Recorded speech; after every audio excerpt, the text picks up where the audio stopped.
Forgotten Child was my second psychological thriller, also published by HarperCollins in 2019, and it's a gangland thriller. And again, I didn't really intend to write a gangland thriller, but I was previously I worked for the ambulance service as a 999 call handler, and so my character took on that job. And the more I wrote about her, the more I realised that she would have a very dark past, and her family would be very entrenched in an estate, and which led to kind of criminal dealings. And I wanted her to evolve throughout the book. So she's tried to escape her past, and her dad is a crime boss on a particular estate, but she's moved out, she's married, she has a child, and then unfortunately it's all gone wrong, and she's been divorced, and she's really struggling now. And at this point in her life, I wanted something to happen that would change her future. So she's put the past behind her, but she can't quite put it behind her. She can't quite close the lid because there are things that need to be resolved.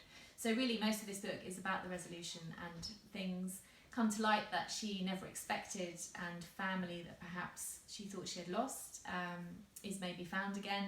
But it is a really intense gangland thriller, and it follows on from Remember Me, which is very much a psychological thriller. And this is very, very much, it might be called The Forgotten Child, which is doesn't seem like a particularly gangland title, but it is a really intense book, and it's gritty, and it is very dark. And I suppose at that point I wanted to write something like that. I was still very much experimenting, and I do believe for every book as an author that you should push yourself, and you have to think what you feel like as a reader. You expect to read the best, so as an author you need to write the best, because people are reading, people are reviewing, and they deserve to read the best that you can possibly put out there. So this is The Forgotten Child, and this is again available in paperback, ebook and audiobook, and I'm just going to read the very beginning chapter.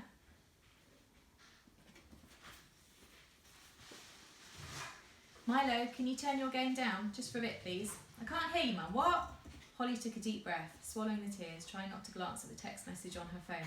She, of all people, should have known better, but the words seemed to burn into her brain. Milo, please turn it down. Better. That sounded calmer, she thought, and he was still so engrossed he would hopefully miss the fact that she was upset. His life had been torn apart enough recently. In the mirror she could see his little face, his mop of blonde hair, freckles dusting his nose, and the smear of mud across his forehead. The electronic bleeping toned down a notch, and she took another long shaky breath. He glanced up quickly and grinned at her reflection before returning to his dragons. The traffic was horrendous, and at 5 o'clock on a filthy wet February night, the darkness had already closed in. In an effort to distract herself, Holly moved her phone further into her bag so she couldn't see the screen. She turned the radio on. Beyoncé filled the car with If I Were a Boy, and she almost smiled, trying to relax the cords of tension that seemed wound like snakes around her torso, squeezing her stomach painfully. It was a favourite song, and Holly determinedly sang along under her breath. She had this under control. The car in front braked again, and the long line of red lights strung out into the night like a strand of Christmas decorations. The pain of last Christmas would stay with her forever. Even now she could still hear her own voice, telling him exactly what she thought of men who played away. For months she had ignored the nagging feeling that something wasn't quite right, the fact that he kept jumping on his phone, shouting at her for silly little things around the house. Finally, she had actually answered his mobile when Beth called. He had been in the shower, thinking she was downstairs getting Milo's tea, and he had left his phone on the pillow. It was a classic mistake.